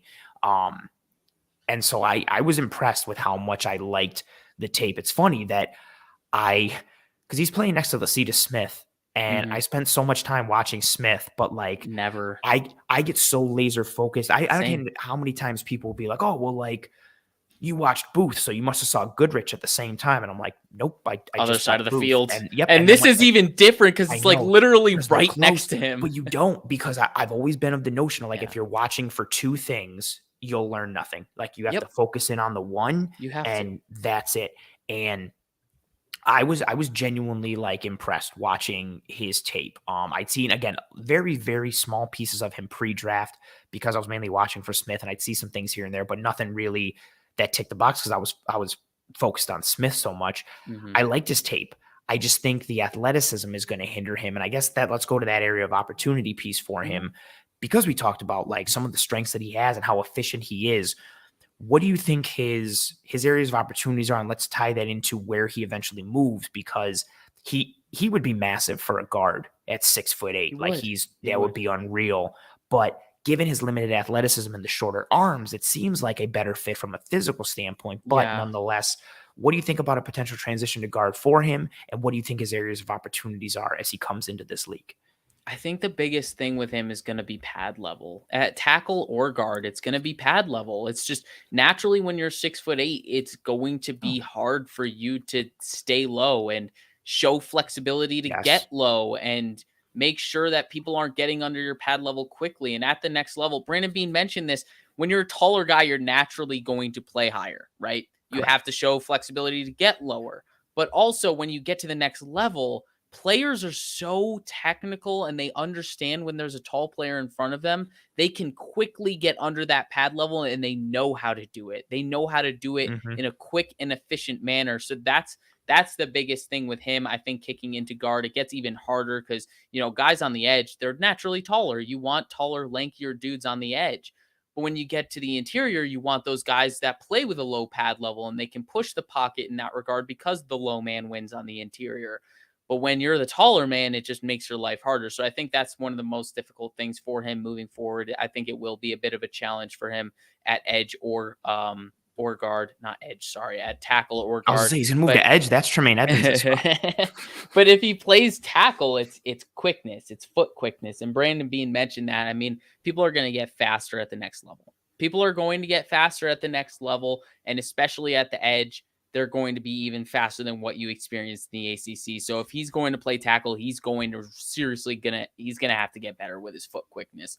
But if he's playing guard, you can mitigate some of that and you can really start to focus in much more on the pad level thing. So those are my two areas. And he does, it's funny, he moves with better leverage in run blocking. He doesn't come out as high like he does in the past. But again, it's tough because he's a giant. So he's going to be high. One thing I wanted to bring up, Kendall, this is something you and I talked offline, and Steven's been banging this. Of it. Yeah, do it. Steven's been banging on this in the chat. So the RAS score that we pulled up earlier was off of the combine numbers. So Math Bomb, who does all the RAS stuff, he bases everything off of combine numbers because pro day numbers, not that they're not to be trusted, but they can be different because there you go. Like that's a huge difference. And as Steven said, Tenuta's RAS based on his pro day was much better. It was like over a 9, but Kendall, as you and I discussed earlier, this is why I wanted to kick it to you because you brought it up. There is I don't want to say lack of integrity, but there is a difference in why people use combine numbers instead of pro day numbers, because pro day numbers can be inflated every now and again. Not only can they be inflated, but it's also just not the same technology. Like you could be getting a lot more hand times instead of laser times and all of that kind of stuff. So I believe Greg tweeted, this picture is from Greg Thompson, of course. And he said, I believe he was in a conversation with Math Bomb, and Math Bomb was specifically mentioned how, yeah, I use combine numbers because of that reason, the integrity reason. You just don't know the validity of those pro day numbers. You get the So agents at the pro have, days being like, oh, say he ran like a 4.4 right, instead of that 4.56. Like, blah, you get alleged a lot of wonkiness. so if you have two, you defer to the combine numbers. If you have one and there's only one place that's giving it to you and it's the pro day numbers, you use it because it fills out your data set.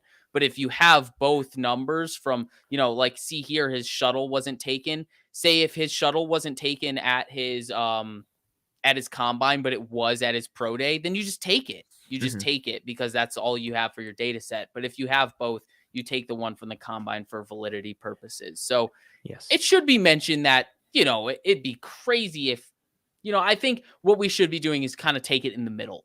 Maybe put him at like a 6 RAS instead of what he was at like a 4.7 or something like that. But push him up and give that kind of hopefulness to say, oh yeah, he's a 9 RAS because of what he did at his pro day.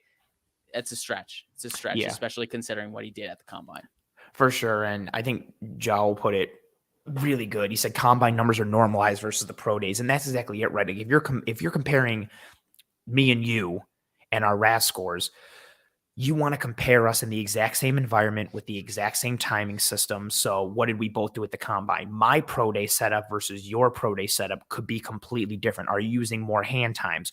What's the field? Like literally how stupid this may sound to people. What kind of like field are you running on? There's literally like, is it a faster track? Is it a slower track? Like what is the wind against you, behind you? Exactly. Like anything. What's the scenario? Like, and are people fudging the numbers a little bit? Is anybody getting in anybody else's ear? Like there is a much more normalized or standardized version at the combine. And especially again, whenever you do anything for testing and numbers, you want to, that's funny from Tim, he's a 9 RAS in my heart. You know what? Everybody's narrative, whatever you see and you feel, that's what it is. If you want him to be a 9, he's a 9 for you.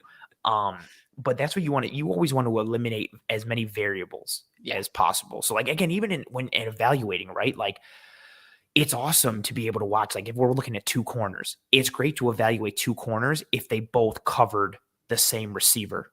Because then you can start to mitigate or eliminate variables, right? Because that's what you want to do. You want as much of a neutral scenario and setting as possible. It's the same thing in science. You remove variables. You want to eliminate that. So you want to know that your results are the results of the experiment or of actually what's going on, and not because of some other factor that has gotten in the way and fudged the numbers and changed things. So that's why it is the standard part. But to your point, I mean, that's a huge jump.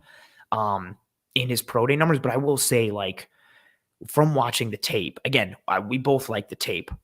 If I had to lean to which RAS score I would go with, the combine I would go to the because combine they match one. up with the tape more. That green, that 9. Remember, Spencer Brown was a 10, right? Tenuta is not 0.91 relative athletic score lower than Spencer Brown. Like you can see Spencer Brown's athleticism immediately when you watch him. You do not see that with Tenuta. That said, I like this pick. Like I am always in favor of adding depth along the trenches, whether it's at tackle, whether it's at guard.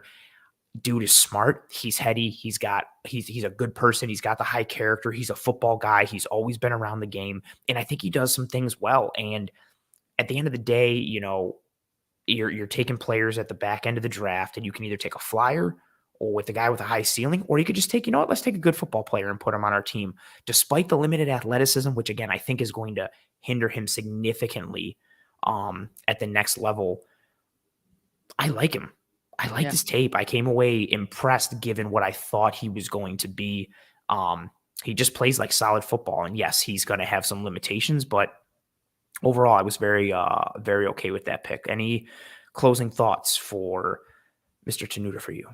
To pat ourselves on the back, we do like his tape against North Carolina, and that was actually the game that Brandon Beane went to go live scout for Luke Tenuta. So I think that's an interesting little tidbit that we liked that tape so much, and that was the game that he went to go live scout. So look at us. Look at us.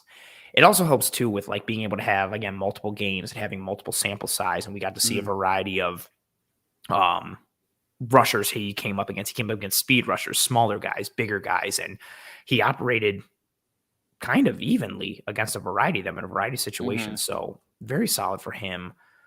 Now let's start to kick it to 7th round pick, Mr. Awesome name, Baylon Spector from Clemson. Remember when I told you in the DM about like, I like knew he was 10 because I saw it was the NC State game. He gets wrecked. Okay, because you were watching that for Booth. No, Aquanu. Oh, you were watching it for Aquanu. Yeah, that's literally like that was your second guy on your big board versus a guy that got taken. No, he was my one. Oh, you did put him at one? Aquanu was my one. Hutchinson was my two. Yeah. Okay. But either way, the point remains. It actually it emphasizes it even more. Of course, he's going to get pancaked by the top guy on your draft board. He got wrecked. I did not. Awesome comment from Joe.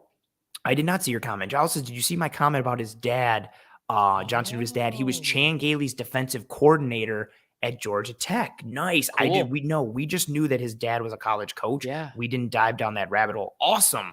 Yeah, great Thank you tidbit. for that nugget. Yeah, great tidbit.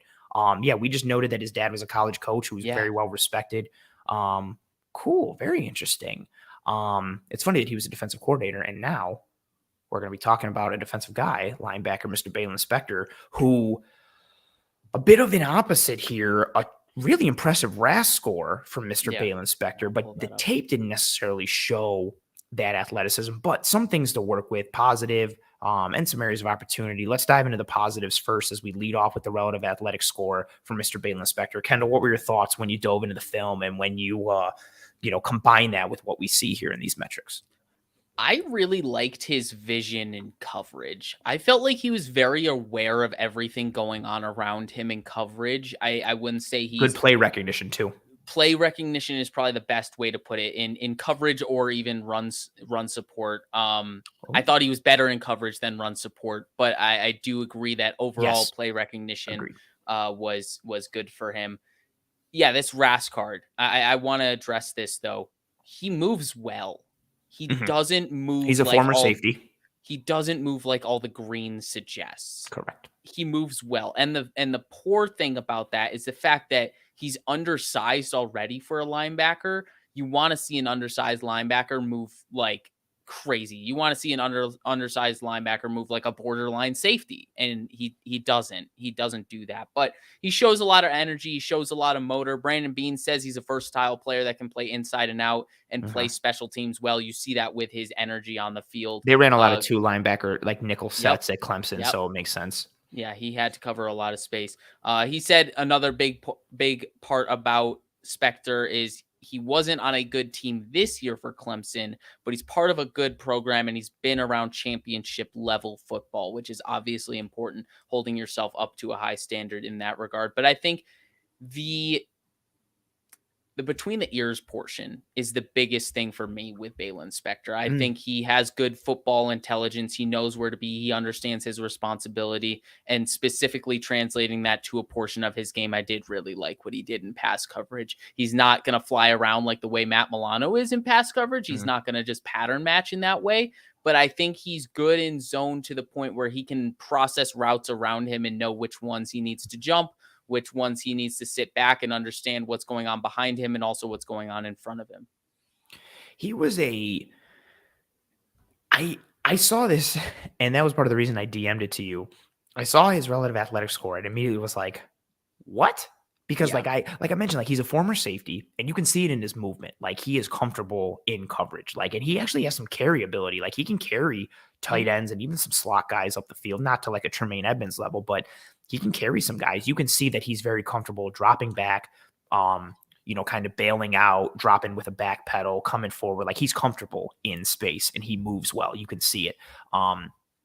But I definitely, to your point, I didn't think he played to this level of a RAS score. But that being said, he's got good movement ability, good play recognition, moves well in space. I also love, somebody said, I pulled it up. Tim said Tenuta and Spector were both all ACC academic selections process guys. Love that for Tenuta, but also it makes sense for Spector. He is a huge pre-snap communicator. Oh my God. Yeah. Every snap. Adjustments for the defensive line, for the secondary, everybody. He's turning and pointing, hand signals left and right. He looks and feels like a coach on the field. Now, because we don't know exactly what those calls are, maybe he's calling out the wrong thing, but I don't think that's necessarily the case. His pre-snap communication is what got me. He is if you don't know that he's number 10, he's the easiest one to find. If you just put on the tape, he's the one who is constantly moving his hands, talking, waving his turning, arms moving, around. everything. Yeah, he looks like an air traffic controller at linebacker there, which is to say a lot considering the talent level they have on those defenses at Clemson. That was a big thing for me, and I get that's also, I think, why he's another like process fit in addition to the academic piece that Tim mentioned. Like the Bills and Brandon Beane specifically mentioned it when it came to Terrell Bernard. Like, oh, he's one of those guys that can be teaching the defense to everybody. Like after like he's only been there for a little bit of time, and like he's a smart, heady guy. And Dave Aranda spoke so highly of his intelligence and his football IQ and all that kind of stuff. You know, Spector seems to tick those boxes from an academic perspective, but also from what we see on the tape, just constant calling things out, almost to like, you know, not to a highlight level like it was for that one against Michigan for Nakobe Dean, but almost like Nakobe Dean level where he's just quarterbacking things going on out there. And I think that's a really cool thing you can find in a 7th round pick. And again, movement in space.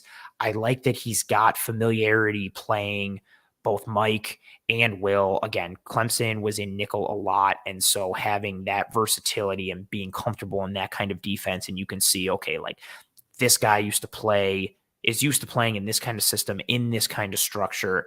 You can see how that can translate. And when you combine that with him being a former safety and you see that comfortability in coverage, his tackling, I didn't think it was great, but I also didn't think it was bad.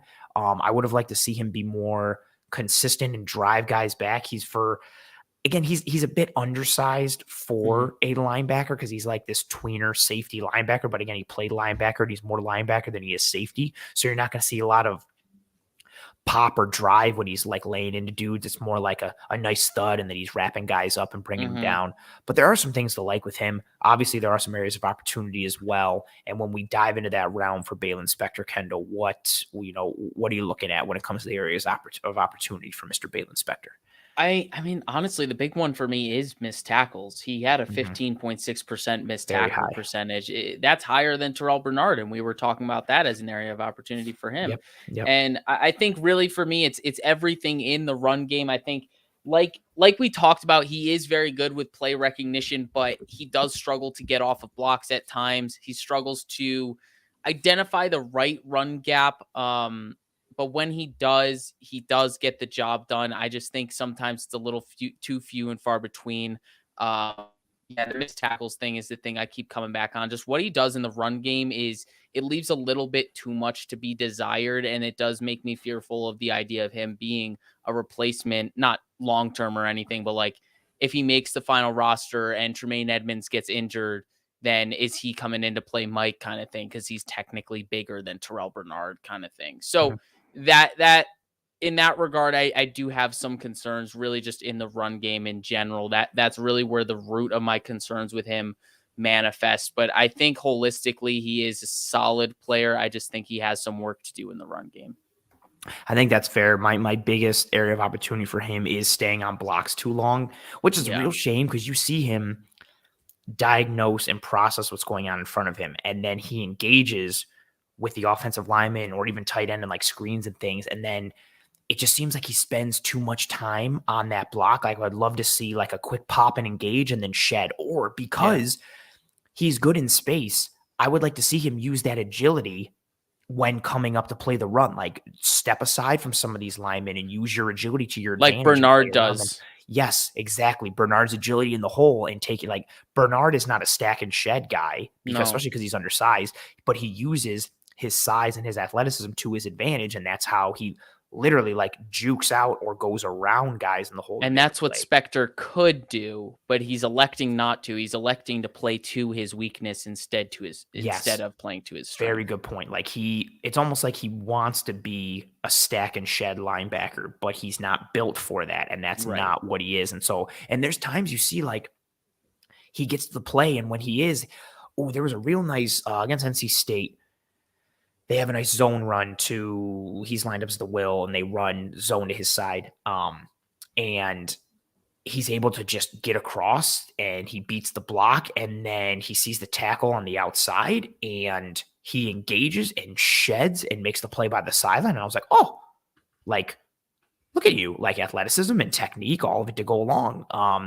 Because again, between the ears, it seems like he's really got it. Like he's a smart, heady guy, and he's able to diagnose quickly, and he has the processing and the play recognition. But it just he stays on blocks too long, and that's really unfortunate. And I mentioned some of the tackle piece, like that is one for me as well. Like the lack of impact or strike at the tackle point is up there for me. And I guess the overall like finishing when it comes to the tackle, I've seen him bounce off a little bit and come to the point where it's just like, oh, bang, he's going to make a tackle. And then I get there, I'm just kind of like, oh, like he kind of hits the guy and like slides off and the guy maybe trips up a little bit. But, I think, and it's him getting to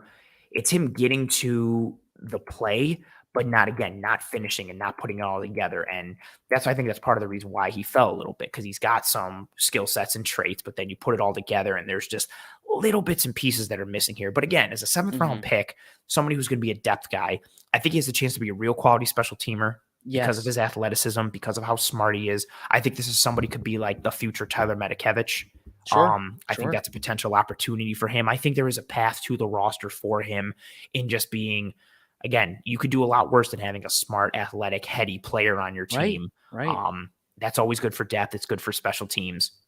So I'm very fine with that in that regard for Mr. Baylon Spector. Anything on Spector that you felt like we did not cover? Anything that you would like to add? Thoughts, questions, comments, concerns on him? Not necessarily on Spector, the player, but more on philosophically the roster building idea that Brandon Beane has gone with, obviously double dipping at linebacker. I think this says a lot about the depth at linebacker. Drafting Bernard and Spector, I think this says a lot about how they feel about players like Joe Giles-Harris, Tyrell Dodson, Andre Smith Jr., all those guys. I think it says a lot about them wanting to get cost control behind Edmonds and Milano, because perhaps the move is to, re-sign Edmonds and obviously tie up close to $25 million in the linebacker starting positions. So you want to make sure that the depth is cost controlled for the foreseeable future. And perhaps this is a way to do that. You take 2 throws at the dartboard and hopefully one of them hits. Hopefully both of them hit. But I think they're trying to get some cost control behind their 2 guys and obviously get some reliable depth in case of injury. Obviously, knock on wood, hopefully that never happens. But that's kind of my thought on it. Philosophically, less on the player evaluation standpoint, more on the roster building philosophy. I think that's fair. That was I didn't want to like dominate the conversation too much, but that was literally my closing thought too. Like the idea of like continuing to go after this depth piece and another like, what does the future of this linebacking core look like? I think it's very interesting. I don't see Milano going anywhere with how good he is, and especially his contract restructuring. Like it doesn't make sense financially or from an on the field perspective.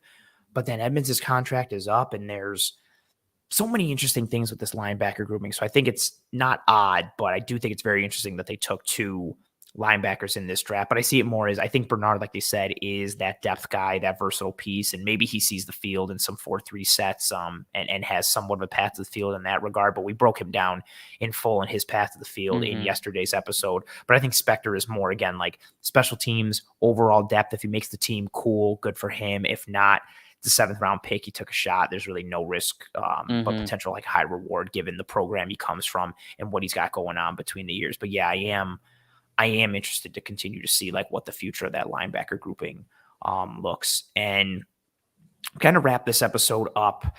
Not really a day 3 pick, but someone we wanted to touch on. Mr. Jalen Wydermyer, UDFA, brought in from Texas A&M. Someone who he was tight end 1 for like a lot of people coming into this season and fell hard. Oh, we got to stop. You know the rules. Super chat. Ned, you're fantastic. Thank you very much for still being here and for the super chat. Ned says, would you guys care to speculate on one guy to make the team? Oh, this is a good question. One guy to make the team out of Benford, Tenuta, Spector, or Wydermyer? Who has the best chance to make the roster and or practice squad? And then he says smash the like, which I always appreciate at the end. Oh, really good question. Yeah, this is good. Who do you think? I'm glad he asked this now because I'm leaning towards Wydermyer. I honestly am. I think out of these guys that he mentioned, I think the two that I am most confident have a path to the roster or practice squad, I think it's Tenuta and Wydermyer. Wydermyer, I think, has almost, I don't want to guarantee, I think he screams practice squad almost very easily. Like, I could see him being on the practice squad in a heartbeat. But would he get taken? Then, you know, like, then you're like, oh, well, that's not the question. The question is just if he gets initial practice squatted. That's like true rabbit hole. But like, that's kind of where I wonder that. But yeah, I think he's easy practice squad. Might get poached, obviously, like I just said, but I think he's easily on the practice squad given the contract status at tight end past this year. You know, it's Quentin Morris. That's it. And Quentin Morris is the guy that's under contract for the Bills past this year. So I think my answer is going to be Wydermyer. Should I just go in on Wydermyer at this point since we're in the you can. I'll give my answer real quick. Go for I think they all realistically have a very easy chance to make the practice squad. Benford is interesting because the fact that they took him and already talked about what position they would want to convert him to makes me think they have a long-term plan for him. Very fair. The fact that they're already like, well, he's this, but we want to make him this. Like, that means they've literally had the conversation of being like, hey, here's this guy, but I want to do this with him. And then other people were like, yeah, let's do that with him. And so they talked about a long-term plan. He's the most long-term plan that we've heard out of any of these guys here in this question. So I think they all have a very realistic shot of being practice squad guys. In terms of making the roster, what's tight end 3? I would think it'd be Wydermyer or Tenuta. Because I think Tenuta is, even though he lacks athleticism, he is kind of pro ready. And he gives you a stable floor. The ceiling isn't there, but he gives you a reliable guy who's smart and is going to do his job. He's going to do his 1/11th. I think they realistically all have a very good chance to make the practice squad. I think Wydermyer, because of the depth at tight end not really being the strongest, has a very high chance, especially given his skill set, which we're going to dive into in a bit. And then I think Tenuta, because again, there's not a ton of tackle depth. Like, I like Tommy Doyle. Like, I like what he did in a limited fashion. But if you told me like, oh, Tenuta came in and just blew the doors off and made Tommy Doyle look worse, no, I wouldn't be shocked. Like, Doyle is still very much he's the opposite of Tenuta, like an RAS guy that doesn't have the polish and the technique. So it comes down to, okay, did this athletic guy put the tools together and the polish, or is this non-athletic polished guy going to beat him out? I honestly could see him close. And Doyle was like a 5th round pick? Yeah. Yeah. So, I mean, if you told me a 6th round pick beat out a 5th round pick, I wouldn't be shocked. Benford is a real wild card because we saw the one game. I would like to see more. You and I both didn't like what we saw in the one game, but the fact that they've already talked about him being something means they've talked about long-term plans for him, which makes me think that's a guy that isn't going to get away. Great question. Ned always asks the questions that make us like stop and think. They're very thought-provoking. I really like that one. Every time. And it's an awesome segue to Mr. Jalen Wydermyer. I always want to call him Jake. I don't know why. Like, I know his name isn't Jake. The same way I keep reversing the E and the U in Tenuta. I don't know why I do that either. I think my brain is just fried from everything from this week. But nonetheless, it has been long. UDFA Jalen Wydermyer, who we started to talk about here and who Ned alluded to in his comment, guy who was legitimately tight end 1 across the board for a lot of the preseason rankings and comes in off the board for some people, a 7th round pick. A lot of it has to do with limited athleticism. He runs a terrible, a 5.0140, just horrible athletic testing numbers. That is atrocious. I feel bad saying it because but it's bad. It's really awful, but let's dive into it. I guess let's start with the negatives since we're on one with the athleticism. Let's talk about it because this is what drove him down. Again, for everyone, he came in as tight end 1 on the season. Like, he was the guy. And the fact that he was off boards by draft time is astounding. Yeah, I was literally watching last year. I was watching big nickel, big slot type of players, specifically in games where they were guarding Jalen Wydermyer, because I wanted to find someone that could lock up as a big nickel who could like try and lock up Travis Kelce. And I was trying to find games against Jalen Wydermyer. And of course, we come around this year and this happens. So I think the biggest thing with him is that athleticism. I do think he plays better than his RAS card suggests. I do think he's more athletic than this, but it's not much. it's really not like he should be a 5. It's like he should be somewhere between like 2 and 4 or something like that. It's really, what's surprising? Like he should be below Isaiah Likely's RAS card. That's the thing. Like Isaiah Likely's RAS card was like a 4.7. Wydermyer should definitely be below that, but I don't think it should be crazy below that because Likely plays faster than that though. That's kind of the weird That thing. is true. Yeah, he doesn't play to what we think that RAS score is. Muddied. Either way, like I have an example for on tape. Like there was a lot of times where he was asked to kind of like pull and be the lead blocker almost for Isaiah Spiller, and there were times when Isaiah Spiller didn't do it, but his backup would trip over Jalen Wydermyer's feet because he couldn't get out in space fast enough on that pull. So there are examples of that. There's examples of him not having like true separation with speed. He kind of has to do it with nuance, but I've actually seen it happen with nuance. I've seen him kind of stack a little corner post type of look. Thank you. That's really awesome. Appreciate that's that. That's just not even a question. That's just a straight super chat and kind words. That's awesome. Yeah. Thank you. I've seen him have some like really cool like double moves. They're not like legit like Garrett Wilson type double moves, but it's a jab to the corner, get the quick sell to the corner, and then just break off the post. And he had a touchdown like that against South Carolina. So you can see some of it. Like he has a floor, and the floor is certainly above UDFA, in my opinion. The floor should be that the floor should be above who was it? We were talking about switching. Someone came into the comments saying switching Benford, and Wydermyer's pick, make Benford the UDFA and Wydermyer the 6th round pick. Yeah. And I think that's where Wydermyer should have been drafted. I think there were tight ends that, and that's the point from Ned here too, saying Wydermyer's highlight tape is fairly impressive compared to some of our late round picks. Right. The highlights are impressive, but the things he's doing outside of those highlights leave some bit to be desired. And it shows more of where this RAS card comes from. And that's what I think the highlights leave out, because there are some high level plays from him. There are some in the blocking game. Like he understands where to be, when to be there. He really does understand how to block. Sometimes it doesn't fully come to fruition with his execution, but he understands where he has to be and how he has to do it. He has the size to do it as well. 33-inch arms, 255 pounds, 6'4" almost. So he's got prototypical size. He's just got to find a way to get a little bit more athletic for the next level, because there are times where it does hamper him. He's tall, he's long, he's got a really high catch radius.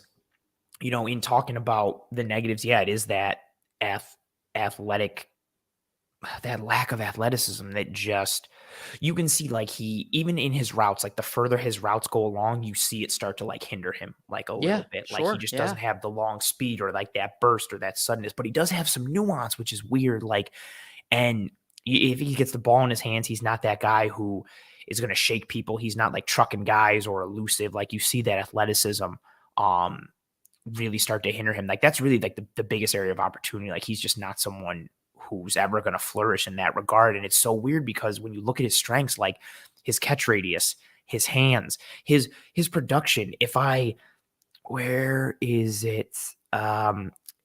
He holds the school record for most receiving yards by a tight end, passing Martellus Bennett. And he has 16 career touchdowns, which are the 8th most in school history, and is tops for tight end. Like he was super production. I think there's also something like he had like a record amount of catches in games or something like, or catching like 30 something straight games. Like he has production and production and production. He has some good highlight catches, like was mentioned in the chat, and like you even noted, like, and he's got good hands, but it just, and he seems like when he blocks, it's like, okay, he knows what to do. He knows where to go. Like the effort is there. The understanding is there, but it's just, I just think that athleticism is such a hindrance, but he's such an intriguing guy to me, because I still thought he'd get drafted, because there are things to like on the tape. And the fact that he fell all the way to a UDFA and then to a team like the Bills, who maybe they start running more 12, and what does OJ Howard's future look like? And even Dawson Knox, from a talent standpoint, Dawson Knox is the guy, but from a contract standpoint, does he play his way out? And then Tommy Sweeney has been like a backup tight end, but like never really was able to produce much. And there's all these questions for tight end And the Bills have drafted and invested in it, like from the Quentin Morrises to OJ Howard. Like they've shown a willingness to want to continue to bring players in for that. And then not to mention the top 30 visits, there was like 9 tight ends the Bills there brought were a in lot. for top Either 30 private visits. workouts, combine visits, or top 30 visits. There were So close many. to 10. Yeah. They kept bringing in more and more. I also think it's funny that like the Ravens had such a great draft. They took Kolar and Likely. So now their tight end room is Mark Andrews, Charlie Kolar, and Isaiah Likely, as if they needed more like chess, and Nick Boyle, as if they needed more like chess piece blocking, receiving tight ends for that ridiculous offense. Like I just thought that was like unreal that they took because they had like 75 4th round picks. I guess that's a conversation for another time. Little tidbit, Brandon Beane did say if he had a 4th round pick, he would have had a tough time picking Shakir over some tight ends. Yes. So I wonder that's the likely Kolar scenario. But yeah, I mean, again, where there's smoke, there's fire. And there was a lot of tight end smoke with the pre-draft process, whether it was private workouts or visits. So it makes sense that the Bills prioritize it in the UDFA market. Wydermyer's got some things to like, especially from a production standpoint. There has to be something there. Even if you're a horrible athlete, you don't just become a school record holder for a position if you're not a good football player at some level. Right. Like, exactly. And I'm not a big stats over traits or raw stats guy, but there has to be something there, right? And I'm very intrigued to see what he is. He's a guy who, come training camp and come preseason, I really want to see what he looks like whenever he gets on the field, because the production is there. The athleticism is not, but I mean, I don't know. Like we've seen vice versa. We've seen guys with great traits and no production become stars and vice versa. And we've seen guys with great production and no traits fizzle out and be terrible. Like there's a lot of ways this could go, but he's a very intriguing one. As soon as, I went out to dinner after the draft. I didn't see the UDFA announcements. And when I got back, I DM'd you. I was like, any UDFA news? And you were like, Wydermyer. And I was like, oh, like I immediately perked up and got a little excited on that. Anything else to round out with Wydermyer here? No, I mean, I'm equally as intrigued to see what he's going to look like, in training camp in a Bills uniform, see him next to NFL athletes and see if it really hinders him at the next level, or if he does have some technicality and refinement to his game, or enough of it where you see it actually working out for him despite the shortcomings in athleticism. And, if he does manage to stick on the roster, I think he does have a true path to make the roster. It's obviously going to be an uphill climb, but if there's any, it's at tight end. It's tight end 3. So I think he has a path. And if he does get there, we know what this strength and conditioning department does for players in the Buffalo Bills system. So it'd be interesting if we could squeeze a little bit more blood out of that stone in terms of his athleticism. Yes. I like you using the blood out of the stone thing. It's very, it's a good phrase, and it's perfectly on par for the Palpatine Anakin thing. I'm really enjoying it. Now we start to wind down here for this show. I want to get your closing thoughts and everything, but as I always do, we like to thank everyone.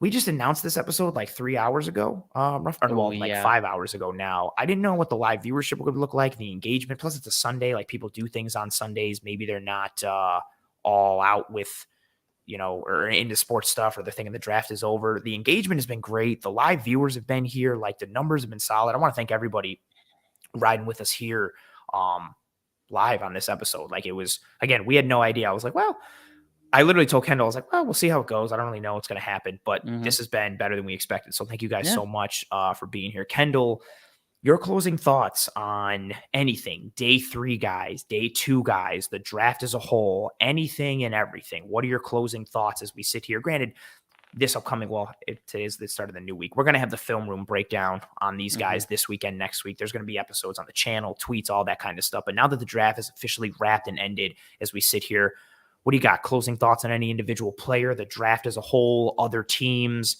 anything and everything. As you sit here right now, what is the first thing that pops into your brain if you had to give a closing thought on this draft as a whole or in relation to the Bills? Anything you got?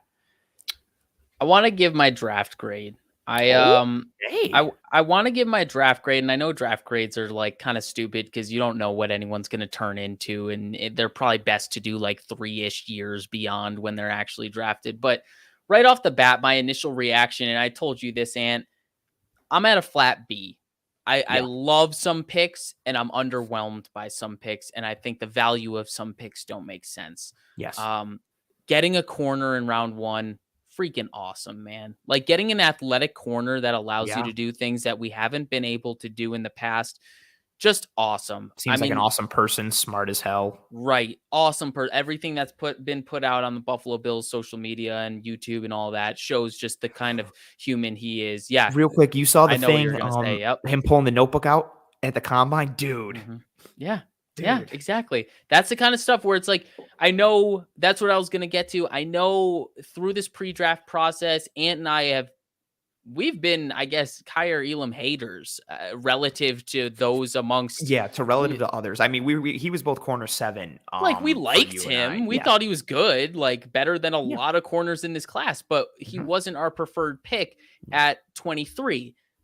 That being said, now everything we know now, I don't know where you stand on this, but everything we know now, I'm so much higher on the player because he's going to be 21 years old in 4 days, and he's got all the athleticism, all the traits, but also the work ethic to build into what he could become, that ceiling. So that's really intriguing to me. I love the James Cook pick, especially everything that I could do to unlock the offense.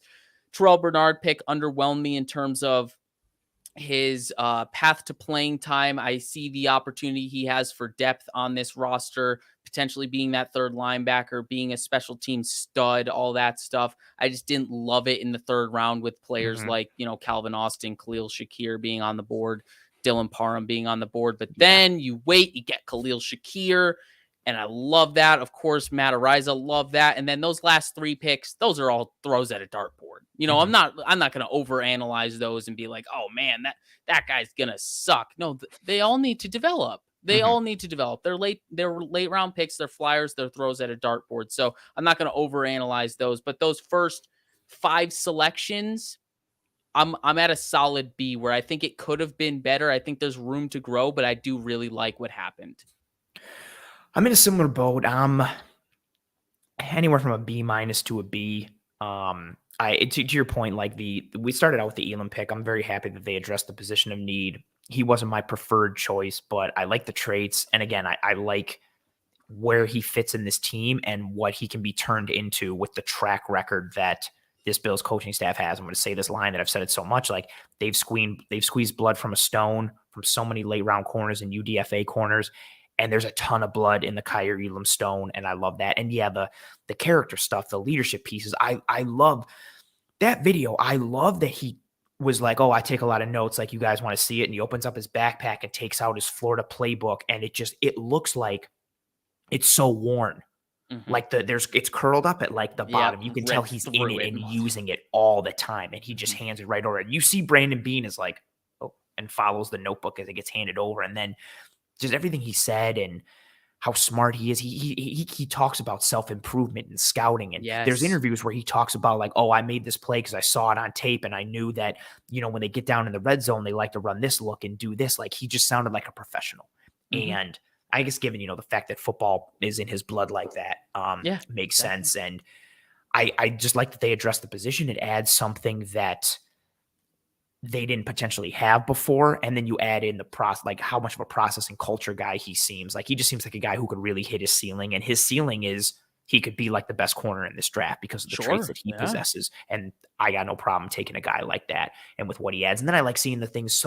Somebody tweeted it at me or said it in a comment. I don't remember. So forgive me if you're watching, forgive me for not remembering.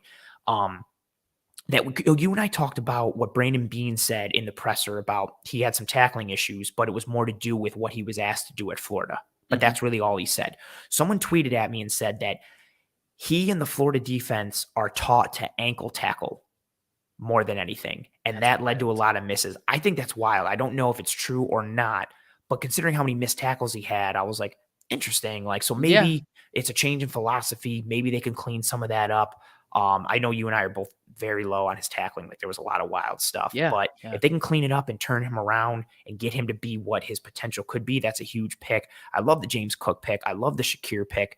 My overall thoughts, like closing thoughts with this one, is just like the Bills drafted for need and also got weapons, and they got more diverse as a team. They got more rock, paper, scissors on both offense and defense. With Elam, just that one player unlocks so much with his scheme versatility. It's crazy. I mean, but that's why it was the biggest need for myself. And I know for you for a lot, like an athletic scheme, versatile corner too, with speed and technique. unlocks a tremendous amount for everyone on that defense, from the calls to the coverages to the players up front, everything. And then on offense, the diversity and the multiplicity that Shakir and James Cook allow you. I also think people are sleeping on James Cook as a runner. I know it's being talked about his receiving ability. He's a better runner than people think. Like, no, he's not Kenneth Walker between the tackles, but he's a good runner. Like, he's not some slouch. He's not a pure receiving only running back. Like, he's a good dual. Bean tried to put that to bed yesterday in his presser. Oh, he did? He said, "I'm sorry. I think I overemphasized how much of a receiving threat he is and didn't praise him enough for how good of a runner he is, because he is a good runner." Yeah, he is a good runner. And I want to bring up the super chat. Thank you very much for being here. Thank you for the donation. Chief O'Reilly says, the legit only thing I'm worried about from the draft is the punt god holding for field goals. Work in progress. Worry. Your boy Lettuce comes through and says the Florida coaching was very poor. That's something, I had noted throughout the entire process. Anytime somebody asked me about Elam, I spoke about the 2020 tape versus the 21 tape, traits, and then also, a lot of things going on behind the scenes at Florida, and then on how that translated onto the field. And a lot of that was Dan Mullins and that coaching staff just not setting up the players in that team for success. So very good point there from, I can never say it without laughing, from your boy Lettuce, talking about the coaching for Florida potentially hindering him. I like this draft. I think it's fine. Like, if for me right now, it's like a B-B, but if Elam hits and Cook, oh my God, it skyrockets if Elam hits alone. If Elam hits, you're already into like a high B+, potentially A-. And then if Shakir can be the slot receiver and chess piece of the future in the wide receiver grouping, along with what James Cook can represent, I think if James Cook can develop into a strong runner and receiver fully, and his pass protection gets cleaned up and he can be the RB1, that's a huge win. And even if the Bills are looking for a compliment to him next year, that's a really awesome compliment to have in a receiving threat running back who's also good between the tackles. And then if you get anything out of the back end, if Tenuta can provide depth at the tackle position, if Benford hits, if Bernard becomes that guy that like we want him to, and if he can be solid depth, or he comes in heavy personnel situations and makes plays, or even if he's a great special teamer, or even if he just comes in to blitz the quarterback and ends up with like 3 sacks a year or something like that, there's a lot of potential for this draft to really succeed. And I'm excited to see where it goes, based on what they did and how they drafted and where the board fell and all the moves that they made. And comment there from Mad Hatter Pro Tim P. He says, if Elam and Cook hit, this is an A easily. I completely agree. Like if just Elam hits, I'm into the A range. Yes, I'm close to. I'm a pessimist, as you know. I would go to like high B+, but then, if Cook hits, I'm easily like over. That's just such an easy opportunity. And man, I'm kind of sad that we're closing out like our draft season. Like, you and I have been grinding hard since January, since the week of the Senior Bowl, and grinding out tape and scouting prospects and evaluation and building our big boards and our draft rankings. And just like Christmas, I feel like all the anticipation builds up, and then you're here, and then the blink of an eye, you open presents, and it's December 26th already, and you're like, oh, it's over. But this has been a hell of a process. I mentioned it. I put out a tweet earlier, and I mentioned it in the lead here. I did a ton of work with you, Kendall, this off season, and this is our first time really like working together, as you recently joined, and I could not be more impressed with your knowledge, your work ethic, how fun you are and easy you are to work with. I would not have worked with you so much if like you weren't all of those things, from everything you do on the film room to disguise coverage to the draft shows, everything like that. Like, this draft process has been awesome. Obviously, we're going to continue to work more as we go forward. Is this it? What the heck, man? No, I'll say I'll never see you again. Goodbye. But I just feel like a lot of my draft work has coincided with you, and we've had a ton of overlap, and you have absolutely crushed it. And I think we're both a little excited to now be able to just scout NFL film and stuff, and not have to look at 75 prospects every week and build evaluations and do all that stuff. So a lot more around the corner. Thank you to everybody who tuned into this episode again. Put it out a couple hours ago, and here we are on a Sunday, and ton of engagement, super chats, positive things, good questions, everything that came through. So thank you guys so much who were live with us here on this episode. If you weren't live, that's completely fine. Thank you for your later view, your listen, your download, whatever have you. Please, wherever you are on the podcasting apps and platforms, please rate, review, and subscribe to Disguise Coverage. If you are on YouTube, subscribe to Disguise Coverage. Drop a like on this video, please, and thank you. It's greatly appreciated, as is your just overall, presence here thank you very much to Kendall Mirsky for joining me on this episode. Kendall, let all the people know where they can find you and what you do and all that kind of stuff. Well, you can find me on Twitter at Mirsky Kendall. I have no idea what I'm going to be doing on Twitter now that the draft season is over. I guess I'll just be giving lukewarm, boring takes on Twitter now that, we're just in the boring part of the off season. I literally, I don't even know what my Twitter is going to be used for the next 3 months. I really don't, but yeah, give me a follow. I'm super fun, clearly. So, yeah, no, that's my handle. Mirsky Kendall. No, I'll probably be doing hopefully some stuff looking back on 2021 Buffalo Bills stuff and maybe what could change moving forward. But yeah, it's all a work in progress right now. I don't exactly know what my next step is for the Twitter sphere, but we'll see. Hang in. Copy that. I like what Tim said. He circled back. He said, I'm sad too. We need that sitcom draft. Yeah. That will happen. I really like that idea. I want to answer Ned's question. He says, what's next for disguise coverage? Can't go silent until the fall. Definitely not Ned. Disguise coverage does not go away. I'll be here live every single week, Wednesdays at 7 p.m. Eastern. This upcoming week, I will have Cover One draft expert Russell Brown on, who had a top 10 mock draft finish again, right? Nationally. I mean, everyone, anyone and everyone who puts out a mock draft, Russ hitting the top 10 again for the third year in a row. Yeah. Dude's a monster. We're going to be talking about the Bills draft class and its grades versus how the rest of the AFC turned out. And kind of ranking things and building out things from there. So that's going to be a great episode this Wednesday. You don't want to miss it. And then as we go forward, different kind of in-depth analysis of players, position groupings, scheme changes, little things like talking about, again, how NFL defenses are switching to too high coverages and what that means, talking more X's and O's and the hows and whys behind things. So that will be what is next for disguise coverage. But until then, I hope you and your family and friends and loved ones are all doing well. Take care of one another. Hope you all stay safe. We appreciate the hell out of you guys. Thank you very much. Enjoy the rest of your Sunday. Have a good start to your work week. I will see you. I can't say next week because we're already in this week. I will see you later this week. Kendall and I will see you Tuesday for the Cover One Film Room. I will see you on Wednesday for disguise coverage. And as always, go Bills.